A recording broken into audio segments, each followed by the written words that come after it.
All right, welcome back, Ranger fans and Toronto Maple Leafs fans. We got a special crossover edition, a post-game edition for you guys here tonight. This is John Chick with Locked On New York Rangers, joined by Michael DiStefano of Locked On Toronto Maple Leafs. Michael, how are we doing tonight, buddy? I'm doing great. Maple Leafs came away with the dub. I was not going to lie. I was chewing on the fingernails a little bit towards the end of that game, but Jack Campbell, as he's been doing all night long, all season long, really, shut the door and preserved a full 2 points out of tonight's game for the Leafs. Yeah, I mean it's got to be considered sweet payback, for yourself and Toronto Maple Leaf fans, because obviously we saw what happened the first time these two teams met each other this season. That game was also in Toronto, and I will be the first one to admit, Michael, the Rangers had zero business winning that game on that night. I thought they actually played better tonight than they did in that first game, ironically enough. But yeah, congrats on the win. And yeah, I mean, any thoughts on the Maple Leafs winning a low-scoring game here against the Rangers? You see all these stars on both sides, and you figure it's going to be a high-scoring, high-powered affair, and yet we've played a couple of 2-1 games here. Yeah, you know what? This is the type of game that the Maple Leafs have been playing this year. I don't know if this is the same case with the Rangers, but Toronto, it seems like just these kind of low-scoring, tight games is the way that they want to play. They're ridding themselves of these 6-4, 5-4, 7-5 track meets. They would much rather grind out a 2-1, 3-0 win, and that's really what we've been seeing of the Maple Leafs last little bit. I don't know if you're a big betting fan, but I know that some people over at BetOnline.ag, if they've been betting unders on Maple Leafs games, they've been making some money because a lot of these games have been low scoring, tight checking games. We've had unreal goaltending, and that's basically exactly what we saw again tonight. Yeah, fairly or unfairly, I think at times, in the NHL, you'll see these high-scoring teams sometimes get labeled as kind of being like all skill and no grit. And I will say, seeing the Leafs play the Rangers twice now, I can tell you that is 100% not the case, because you watch this game tonight. I mean, the Rangers had to fight for every single inch of ice that they got in this game here. And, just like you said, a grinded out win. And I think anybody who's visiting Bet Online and betting the under on these Maple Leafs game, like you said, they're sitting pretty. And a couple of gritty goals by Leafs tonight too. I thought both Maple Leafs goals were somewhat the result of them just outworking the Rangers on a couple of these plays. I know the first one was more of a result of Igor Shesterkin getting screened more than anything else, but Toronto really went to work in the attacking zone there and did a great job, keeping the puck in there. Totally, but let's not even talk about this. Like, don't short side the screen there. That's hard work for Bunting. Working Yeah. out in front of the goaltender, working. I can't remember exactly which defender it was that he was battling with in front of the net, but he is taking a position. He is taking a stance in front of the goalie and purposely trying to screen him. So it's not that was Shesterkin's fault. That was the whole point of the play, right? And Yep. and it worked to perfection. They battled. They got the puck down low. Then they're able to get it up high to Morgan Riley. Bunting goes to the net, screens the goalie, and he fires it wide. And Shesterkin tried to peek one way, and the puck went the other. And next thing it's 1-0, right? So that was great. And then the second one on the power play, but that was just a nifty little play. You got to admit that one, a nice little toe Absolutely. drag past. Was it Trouba that he got the toe drag on? Was it Trouba? I think it was Trouba. I mean, he's usually out there on the PK, and if I remember correctly, I think it was him on that play there. Yeah. Yeah, and Trouba's a good defenseman Oh too, yeah. so it's not very often they were able to pull the wool over his eyes. But he gave him a little bit too much space, so he walked in, toe dragged a little bit past the outstretched stick, and then fires it past Shesterkin. Turned out to be the game winner. But Morgan Riley, for me, probably the best Maple Leaf of the night. You mentioned Bunting a second ago there, and at some point I wanted to ask you about this little side battle that we saw between him and Ryan Strome pretty much the entire night here. For Strome, it's not that he's like a passive player or that he won't stand up for himself out there, because he absolutely will. But I'm not used to seeing him like that fired up and that, willing to mix it up after all these different play stoppages. How about Bunting? Is that kind of his MO? I mean, will he kind of be a little bit of an agitator, or was that in any way out of character for him tonight? Just kind of give us a feel for that. Well, let me just put it this way: his nickname is the Greasy Rat. That is legitimately his nickname. So Yeah. that probably tells you something. Yeah, he's a little bit of an a-hole out there, to be quite honest with you. But I love it. I absolutely love it. Yeah, he's been getting under the skin of opponents all season long. He's been drawing a lot of penalties, beat through it as well. But so Strome actually did a good job not getting under the skin or not falling for the antics, I guess, and doing something stupid to put his team shorthanded. Although I will say this, I don't know how surprised you that neither of those two ended up in the box there in the third period after he drove to the net and then Yeah. Strome gives him a little shot in the mouth and then Bunting literally drops the mitts and starts to fight, like goes to fight him, and obviously the ref broke it up and didn't allow it to happen. But I thought for sure both of those two were heading off to the box and they just sent them both off to the bench for whatever reason. That shocked me, to be honest. Yeah, I thought they would probably end up getting matching minors on that play. Like you I said, thought, yeah, mixing it up, and Bunting even dropped his gloves. right. And I would have 100% welcomed that as a Ranger fan, given the situation that they were in, down by a goal at that time. And obviously, if you're down by a goal, you welcome 4-on-4 because it opens up the ice a little bit, and especially in a game where the Maple Leafs are basically just suffocating the Rangers from start to finish. Right. Yeah, that would have been a great opportunity for the Rangers. But yeah, no, I was very surprised by that as well. Yeah, but to answer your question, yeah, Bunting is quite the agitator out there. He's a greasy little rat. That is a fantastic nickname. I will definitely give him that. And obviously, Michael, we'll keep talking about this in just a second, but I just wanted to let everybody know that today's episode of Locked on New York Rangers and Locked on Toronto Maple Leafs is brought to you by Built Bar. I love Thanksgiving, all the good food and treats and plenty of them, but maybe you want a yummy dessert that isn't so full of calories and sugar. It is the perfect time for Built Bars. Built Bar is the new holiday dessert. Feast on something delicious and feel good about it. One slice of pie has upwards of 300 calories, and that's on the low end. Most Built Bars are only 130 calories and only 4 grams of sugar with plenty of protein. Low calorie, low carb, low fat, high protein, covered in 100% real chocolate. Built Bar is a great option for you when you're hungry. If Thanksgiving isn't coming soon enough, go for a Built Bar or two. New surprises all month, limited time flavors arriving at built.com regularly, so check the site often. There is nothing like a Built Bar Black Friday. Mark your calendar. Black Friday will be a huge event with all sorts of surprises. Go to built.com and use promo code LOCKED15 and you'll get 15% off your order. Use promo code LOCKED15 for 15% off at built.com. And Michael, I figure, we'll just keep this thing rolling here. Were you at all nervous down the stretch? Because I thought the Rangers had a really impressive push in the third period, particularly in the last couple of minutes there. Oh, 100%. Like there was the one stop. Panarin had a breakaway opportunity. Panarin had another good chance along the or roughly in the slot. Campbell kind of had to blocker, punch that puck away, and then he made an unreal stop on Trouba as well. Yes. Trouba had a really good look around the faceoff dot, and I thought that was it. To be honest with you, that just seemed like all the momentum was going towards New York's way, and typically in the past, like Toronto sometimes loses these games, right? They give it up, they lose that game. But this year's been a little different. They haven't. They've actually got a goaltender who comes up big in these moments, makes these big stops. It's really encouraging to see. But absolutely, my heart was racing. Like I said at the beginning, I was kind of chewing my nails off a little bit, just sitting there, just watching the New York Rangers really take control in the last couple of minutes there, really start to pepper the goaltender. But thankfully, Jack Campbell came up monstrous for the Maple Leafs in that final couple of minutes. Yeah, absolutely. And something that's kind of crazy about the Rangers is that I would have to go back and check this to be 100% sure on this, but this was only their 4th regulation loss this season. And I believe it's the first time that they've pulled the goalie in the last minute or 2 minutes. I think it was about a minute 30 when they took Shesterkin Yeah. out. But when they've lost, they've gotten killed. They've gotten killed by the Flames a couple of times. And so just very, very strange that we're this deep into the season. That's the first time we've seen the Rangers with their goalie pulled. But speaking of goalies, I definitely want to ask you about Jack Campbell because for a lot of years, I kind of just thought that this was the guy that backed up Jonathan Quick, and now he's in Toronto. And man, is he having a heck of a season for you guys? Were you Dude, expecting this, or is it kind of out of nowhere? It's not out of nowhere. Yeah, He was doing a lot of the same last year, and I don't blame you for not knowing that. Obviously, with yeah. the division realignments, you didn't get to see Jack Campbell at all, right? And then even the playoffs, they played the Montreal Canadiens. They didn't play any of the American teams, so I don't blame any of you guys, in the states that are focusing on your division as we did about our division. So like we felt the same way, or I did, but a lot of Maple Leaf fans felt the same way about a month ago when Shesterkin stood on his head. It's like, who the heck is this guy?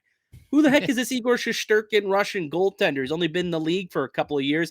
Barely remember him before the pandemic, and all of a sudden he's out here looking like the second coming of Henrik Lundqvist. It was incredible. And I would imagine that like Jack Campbell, there's a lot of people thinking the same thing because the last time that we really saw him in a full-time basis was in LA, and you're right, he was backing up Johnny Quick, and he wasn't really all that like he was fine. He was a good backup, but he wasn't anything special. He comes to Toronto, and man, I don't know what got into this guy. He gives a lot of credit to the goalie coach Steve Briere here in Toronto, but boy, has he ever turned into an absolute gem. Over the last 2 seasons, since the start of last year, he leads the NHL all starters in save percentage. He leads the NHL this season in save percentage, goals against average, goalie wins, starts, goals saved above average. Like the list goes on and on. He legitimately is having a Vezina-esque season. Were we expecting this? Absolutely not. Was I expecting Jack Campbell to legitimately, through the first month and a half of the season, the first month of the season, to be the Vezina lead frontrunner? No, I was not. But he did play really well last year as well. I don't know if you recall this, but he actually broke an NHL record last season and won his first 11 starts of the season. He was 11-0 in his first 11 starts of the year. Now that was broken up and split up because he started out as the backup and eventually won the job. There was an injury in between too. But, he played extremely well last year, won the job from Freddie Anderson, was a starter in the playoffs, was a stud in the playoffs as well. Unfortunately, the big boys didn't get it done for Toronto, but he has carried that play into this season and legitimately, it to me, is the Vezina front runner through this point in the year. And no, I cannot tell you that I was expecting to be able to say that on what's today? Uh, November 18th to call Jack Campbell the front runner for the Vezina? No, was not expecting that. Yeah, it's pretty wild, man. And something that you touched on a minute ago there, and it's something that we do a lot of crossover specials at Locked On, and I've talked about this with some of the other hosts. But it really did feel last season like there were 4 separate NHL leagues because they Totally. were all basically operating independently of each other. And I gotta say, man, and I'll let you weigh in on this as well. It is such a breath of fresh air for me to see the Rangers play these teams from Canada, play some teams from the Western Conference, go around the country, go to Canada, all this fun stuff. Do you agree? I mean, like last year was unique, only playing division rivals, but it got pretty repetitive pretty fast. That's exactly what I was gonna say. Like Yeah, at first we thought, oh, so cool, and especially in Canada, it was an all Canadian division, so it was a little special, right? It's like our whole yeah. country gets to play against each other. You can watch it play a lot more often. You watch the talented squad that they had out in Vancouver, good young squad. They're not playing well right now, but good pieces you like to watch, and then the Battle of Montreal and Ottawa, and but it didn't live up to expectations. It didn't live up to the hype because, like you said, after playing the fifth, sixth, seventh, eighth, ninth time in a year, it did get old. It did get stale, and I wanted nothing more than to cheer on and like watch Capo Caco or watch Alexi Lafreniere go out and do his thing. Like we didn't get to see any really, unless you sought it out to watch any of Lafreniere's rookie season. And he was the number one pick. There was so much hype about him coming into the year.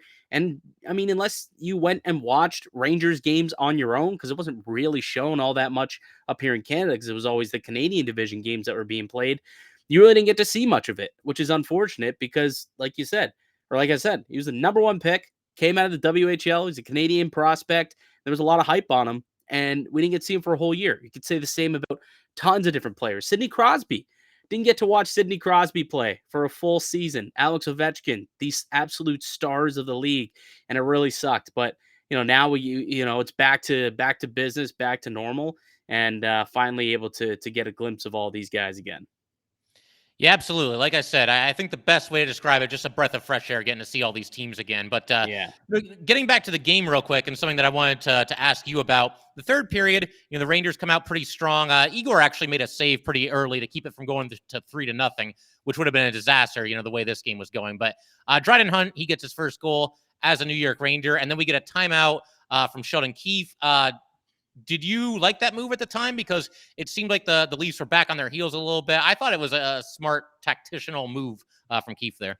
Yeah, totally. I actually really, really do. And for whatever reason, I'm always of the belief like you can't take your timeout with you. So if there's a moment within the game where you feel it's a good time to take it, do it because you can't take it with you. And um, you're right. The Maple Leafs were kind of on their heels. There was a few shifts, they scored the goal there, but there was a couple of shifts where New York was really starting to come on, and then they scored. And typically that's when the game starts to tilt a little bit, right? A team is kind of controlling the game, and then eventually they get a good bounce and they score, and then all of a sudden, they get confidence. So I think Sheldon Keefe didn't want the Rangers to get confidence, and they want to kind of slow them down a little bit. It's very similar to when, in football when you ice the kicker. It's essentially, I think, what he was trying to do. Let's ice the team because they're probably riding high right now. Kick the adrenaline away, and then maybe we can go out there and shut things down. Don't let this game get away from us. So just kind of settled down the team,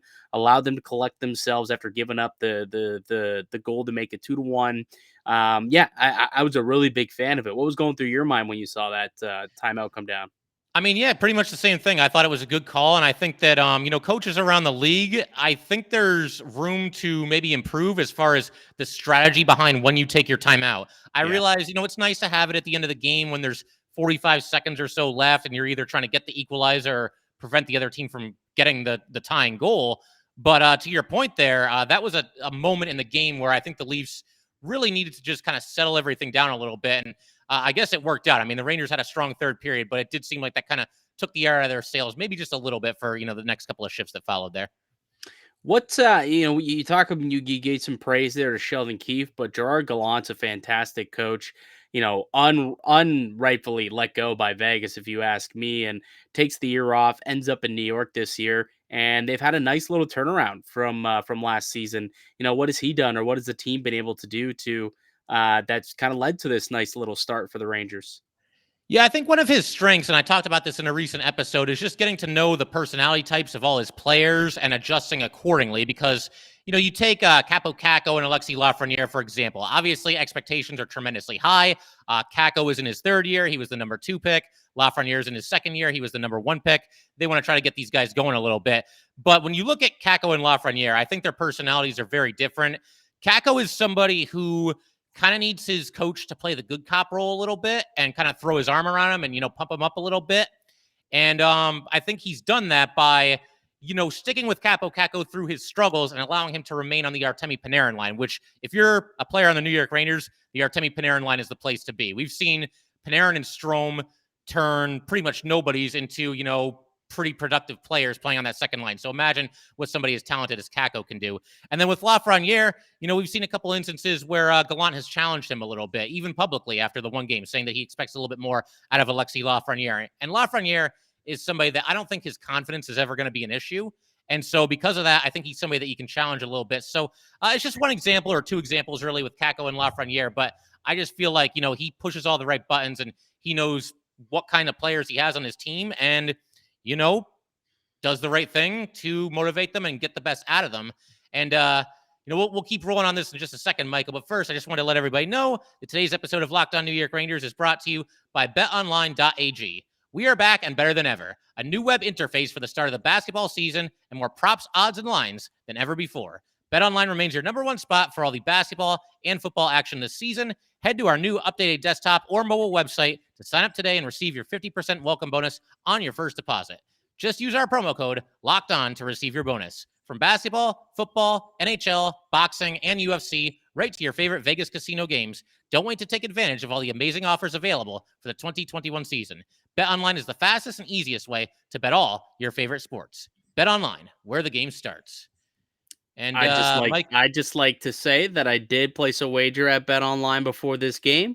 I all took right, the Leafs money line, put it with the under. They both hit. Cha-ching. Thank there you you very go. much. Now, did you parlay BetOnline.ag it, or some were these two cash. separate bets? Oh, I parlayed it. Oh, that's the way to go, man. I had a feeling that Yeah, the Leafs were riding high, right? This is a team that's won 9 of 10 games. They've been playing exceptional hockey. So are the Rangers, don't get me wrong. They've also yeah. played really well. I think they were on a 3 or 4 game winning streak coming into tonight. So these were two teams coming in, but two teams that had terrific goalies. So I had a feeling this was going to be kind of a clawed out, low scoring affair. So I was all in on the under tonight. And I felt that the Maple Leafs, just the way that they've been gelling recently, I thought tonight was a big statement game for them. They needed to come up with another terrific performance. They beat the Nashville Predators the other night in what was probably the best game I would say that the Leafs have played in the Sheldon Keefe tenure. Like it was near flawless, and I felt that if they could have a second game very similar to it. They won 3-0. If they could have a second game very similar to it in a row, consecutive wins like that, I felt like that would be a really good building block for this club. So I was hoping that that happened, and that's exactly what I saw happen tonight. So I even placed I got a little skin in the game just to prove that I was so, I felt so strongly that it would happen. I put a little cha-ching on the line, and it came through thanks to BetOnline.ag. Hey, sometimes you're just feeling it and you just have a gut feeling and you got to roll with it. And, props on hitting on both those bets, man. Very nicely done. Thank you very much. You know what? Yeah. Has this been an issue for the Rangers all season long? Because the face-off draws is what I'm talking Oh, about. okay. I don't think I said exactly what it was. The face-off draws, like the Maple Leafs crushed them the first time around. 80% face-off wins tonight for the Maple Leafs. 80% win rate against the New York Rangers. Has this been an issue all season long, or is this just two It's games where Toronto just happened to totally outpower them? No, it's been an issue really for a couple of seasons. It's just not a strength of theirs. I mean, you look at their centers. Mika Zibanejad, about 45% for his career. Ryan Strome, maybe a little bit lower than that. Kevin Rooney's around, the 45% success rate. Barclay Goodrow is actually above 50%, but they tend to play him on the wing, which is one of many reasons why I'd like to see him maybe play some center on the third wing at some point. But yeah, no, it's just something that's not a strength of the Rangers. And I was actually going to ask you the same question, man. Is it a case where the Maple Leafs are really good at it? Because, like you said, they've basically mopped the floor with the Rangers in the faceoff circles these first two games that they played each other. They are like they're a top 5 team in the face-off draws, but 80% is quite staggering. Like Yeah, not just you that, but I never mean, see that. yeah, and how many of them were just clean wins too? It's not like there was a tie up and they're fighting for the puck and everything. Right. Like so many times the puck would drop and it would just go right back to a Toronto defenseman, and you know, there's I, another offensive possession for this very dangerous team. the Maple Leafs had one, two, three, four, 5 guys who are perfect in the circle tonight. Granted, all right, that's not even a fair thing to say, but because 4 of them only had one thing, so that's not fair to say. But okay, so Jason Spezza was 5-0 in the draws tonight. Fourth line center, Jason Spezza 5-0 in the draws. He had a good game, man. Austin Matthews 11-3. What's I was just gonna say Spezza played a good game, man. I thought he looked good out there for you guys. Good, solid veteran player. Yeah, he really did. He's been like unreal actually for the Maple Leafs for the last 2 seasons. It's a real bang for the buck, I can tell you that. But he was good Yeah. tonight. Austin Matthews 11-3 in the draws tonight. David Kampf was 5-2 or 5-3 in the draws tonight. And then John Tavares 12-3 in the dot tonight. Altogether, the team was 37-9 for 80% win rate.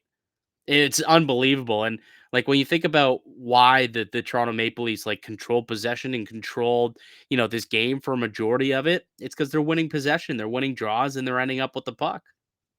I'm big on faceoffs, man. I know some people think that it's not really that important and it's more about, time spent in the attacking zone or this stat or that stat. But man, I mean, every time you win a draw, especially if it's in one zone or the other, one attacking zone or your own zone, you're either immediately creating a scoring chance for yourself or you're immediately preventing one for the opposing team.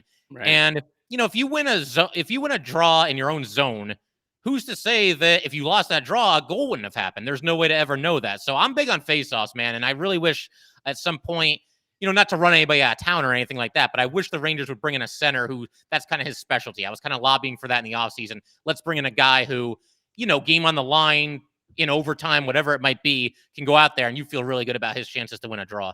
Even like you can even like bring in a coach who was extremely successful in the faceoff draw. Look at Ryan Strome tonight for you guys, 1 for 13. Yeah, it's not a strength One of his, and I love 1 Strome, for man, but 13. yeah. But so Toronto brought in Manny Malhotra to be an assistant. And if you remember Manny Malhotra back in his playing days, he was one of the best face-off guys there was. Yep. So he was an assistant with Vancouver and he improved and helped them become one of the top face-off teams. And then Toronto ended up picking him up and putting him on the bench. And then they've really, really succeeded in the face-off circle as well. So it's not even the fact that you need to go out and get guys who know how to win. Obviously, that helps, but it's a skill that can be learned. It clearly is a skill that can be learned, and sometimes just a really good coach can kind of help bring that out as well. Yeah, I mean, and Malhotra's a great example. I mean, he actually started his career, I believe, started his career with the Rangers. I remember he was with the Rangers for maybe like 2, 3 seasons. I'd have to go back and check to know for sure. But I mean, he prolonged his own career just by being so dominant on the faceoff circle. So I Yeah. mean, I'll never agree with The these weirdest sentiments that it's not important. Go ahead. the weirdest part about Manny Malhotra, and we're totally going off on a tangent here, but hey, we All don't good. talk that often. We don't get to do crossovers that often, so Yeah, it's just good fun hockey talk. But the yeah. weirdest thing about Malhotra and the Maple Leafs is when you think of Manny Malhotra, what do you think of? The faceoffs, The face-offs and what specific, special teams did he excel in? the PK. Right. He was Yeah. a face-off specialist and a penalty kill specialist, yet he's the power play coach for the Toronto Maple Leafs. Now, he's since kind of been relieved of his power play duties somewhat. Spencer Carberry came in this year after last year's power play really fizzled out, but I guess he's still involved in what's going on in the power play. But I found that really bizarre when they brought him in last year to be the power play coach. I'm like, this guy was a penalty kill phenom. Why isn't he Yeah. teaching the penalty kill, which was 24th in the league last year? It made no sense to me at Yeah. all. But yeah, that's just a little tangent that I want to go on because I No, no, always thought it was kind of funny. it's all cool, man. I'm all for a random discussion about Manny Malhotra every once in a while. But something I wanted to ask. Obviously, the thing that always comes up with the Toronto Maple Leafs, and again, whether this is a fair or unfair label, that's up for debate. But they're kind of becoming that team. It was the Capitals for a while, then it was the Lightning. Oh, well, they're great in the regular season, then they don't get it done in the playoffs. How much pressure is there on this team to? Because I can only assume they're going to make the playoffs. They have a tremendous roster. To at least get past the first round, and how much pressure is on the coach? I mean, could he be in some trouble if they go down in the first round again? Oh, absolutely. Yeah, Absolutely. If yeah, if this team doesn't get out of the first round, as high as this team's flying right now, winners of 10 of 11 games, if this team doesn't win the first round, it could all come crashing down. Like there could be some serious upheaval here within the organization. It's 5 straight years that they've been eliminated in round one of the playoffs, and they've been favored probably the last three and have yet to been able to kind of dude, the term that gets brought up here is killer instinct, and there's a lack of killer instinct within this team. The way that they've been playing recently, though, is more so the way that you play and win the playoffs. Because like I said, they're learning how to play in these tight, low scoring games. They're learning to play with structure, with purpose, and I believe this is done because they're trying to just play the way that they are gonna have to play to win the playoffs. Like that's the style of game that they're playing right now. They don't care. They're not cheating for offense. They're buying in a full five-man force on defense. They're helping. They're supporting the defense, and then they're also turning their defense into offense. Like you saw tonight, guys like David Kampf and Andre Kasha and Pierre Engvall, that third line there, they always start in the defensive zone, right? Like they're this team's true shutdown line, third line, yet they consistently end up in the offensive end and always get opportunities. David Kampf scored in two straight coming into tonight. He only scored one goal all of last year, but he scored two straight coming into tonight, and he had a couple of decent chances actually in tonight's game too. In the second period, there, Kasha had an opportunity at one point. So it's kind of they're playing, I think, right now a way that inspires you if you're a Maple Leafs fan, because this is the way that they're going to have to play in the playoffs and the way that you win games in the playoffs. And the fact that they're actually doing it now in the regular season, now they got to build on this. They can't just do it for a week or two and then go back to the way that they, have been playing in the past. But if this is truly how they want to play for a full 82 game slate and continue it for another 29 W's in the playoffs, I think that they could find some success. But certainly, Another first round exit is not going to go over well here in Toronto. That's for damn sure. No, I totally agree. And, there's actually some parallels. I mentioned the Lightning a minute ago. They were that team that couldn't get over the hump and couldn't get the job done in the playoffs. But once But at they least they started won a having, couple rounds. Same with well, that's true. Washington. At least they won a couple rounds. Yeah, they get into the second Toronto just round, hasn't been around. Yeah. But no, I mean, like with them, they got all the skill in the world, and then they actually add a little bit of grit to their team as well. And I think that's when we kind of saw them, take that step forward and become, Yeah. obviously two-time Stanley Cup champions now. So no, it's very, very important to have that in the playoffs. You can't just trade odd man rushes up and down the ice through 4 rounds and expect to hoist the cup at the end of all of it. But yeah, man, listen, this has been a ton of fun. Anything else you want to add, or you want to link up for another Ranger Leafs crossover at some point? Oh, absolutely. We'll have to Yeah. do this again. I think the question that I'm wondering, from you is because you said you feel like the Maple Leafs are going to make the playoffs, and they probably will the way they're playing right now. At least I hope they do. Fingers crossed. Knock on some wood here. But I am of the belief that if a team in the Atlantic wants to make the playoffs, they're going to have to finish in one of the three divisional spots. Because to me, the Metro might be the toughest division in hockey. The way that division is currently constructed. I mean, you've got the Penguins and Islanders down at the bottom, but they're not even Yeah. out of it either. Like it's all was there 7, 8 teams in the division. Like all of them are in contention and are going to be battling all the way till the end of the year, the full 82 game battle.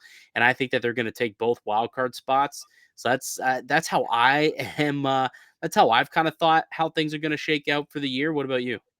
I agree. I think the Metro ends up sending 5 teams to the playoffs, and it's funny that you mentioned how difficult of a division that is. I did a crossover with Jay Forrester of Locked On Blue Jackets a little while back, and Jay referred to the Metro Dome as the Thunderdome. Yeah, I kind of gave it away there. He referred to the Metro Division as the Thunderdome.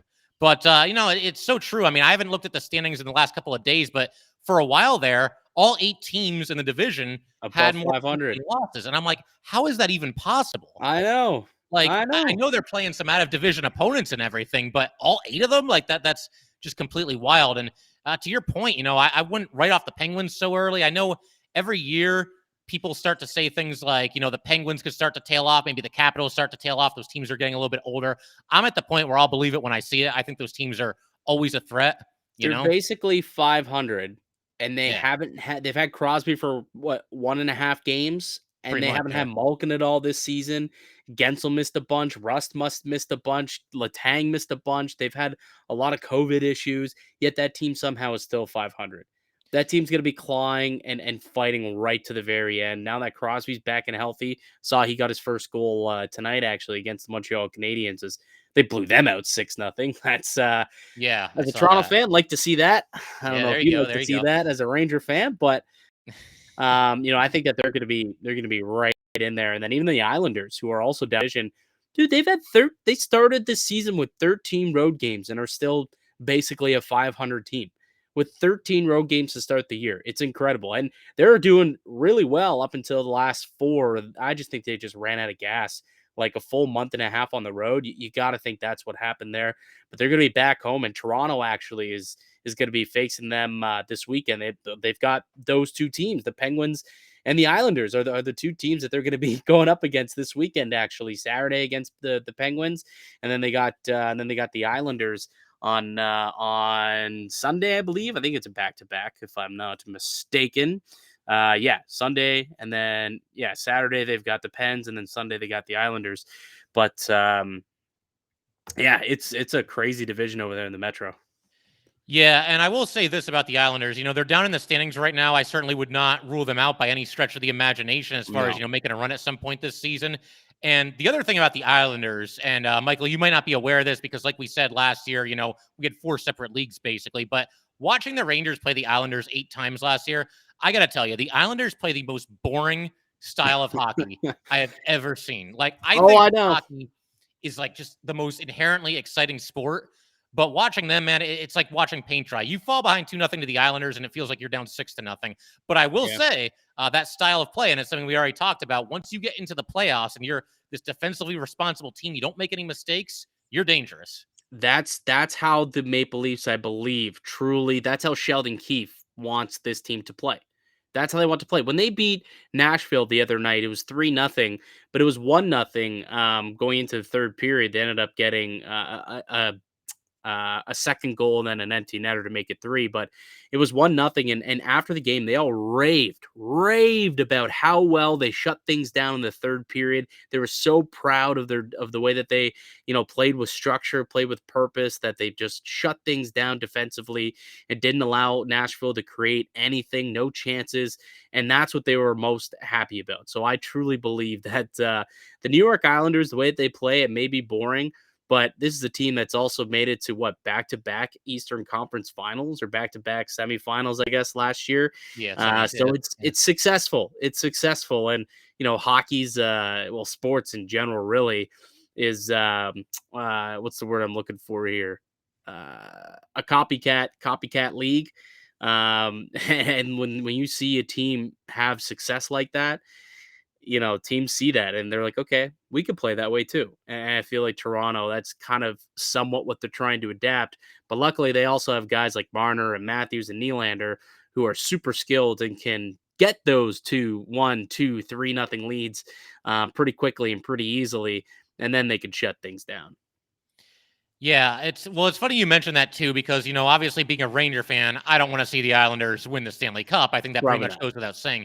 But the less obvious reason is because they do play that slow kind of grinding style, and I don't want to see the entire league try to copy that. And then I we're back know. to the late '90s with the Devils trapping everybody, and Yeah, I don't want to go totally. back in time 20 years. Yeah.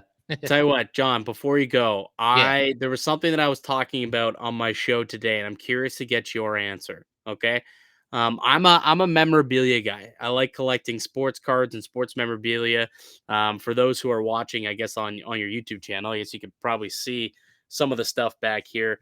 Yep. I'm curious. My weirdest thing that I own, well, there's actually a couple now that I think about it, but the weirdest thing that I own is a pair of game used Ben Hutton gloves.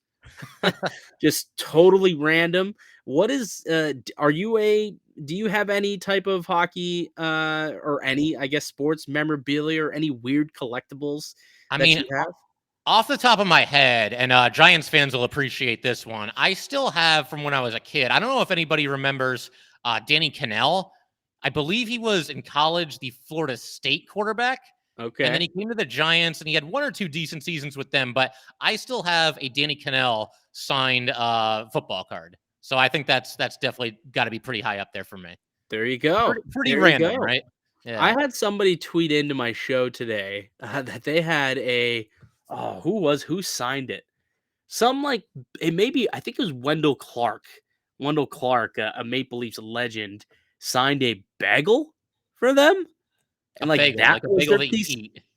Yeah, like a bagel that you eat and put in your mouth.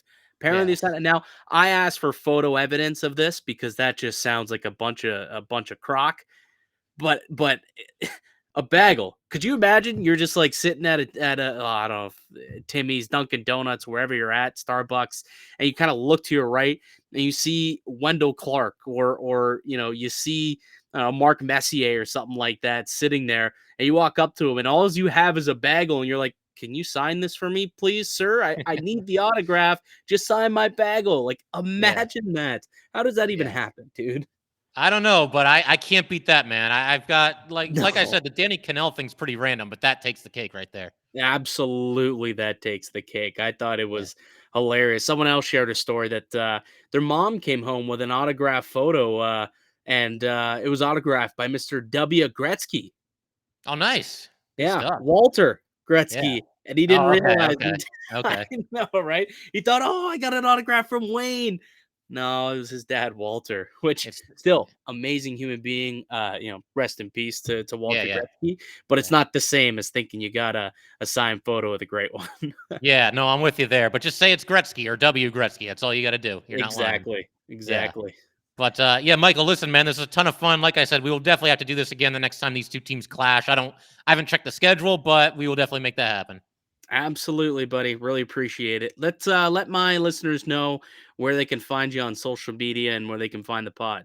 Oh yeah, so you can find me at jchick17, and then the podcast you can find on any service where you can find podcasts. And as far as the Twitter handle is concerned, it is at LO_NY_Rangers. And how about you, Michael? Where can they find you? You can find my personal Twitter at Mickey_Canuck. You can find the show Twitter at Locked On Leafs. And then wherever you're finding this podcast and however you're listening to it, you can do the same thing to find the Locked On Leafs podcast as well. All right, good stuff, man. So, yeah, we'll talk soon. And Ranger fans and Maple Leaf fans, thanks for tuning in. We'll see you guys next time.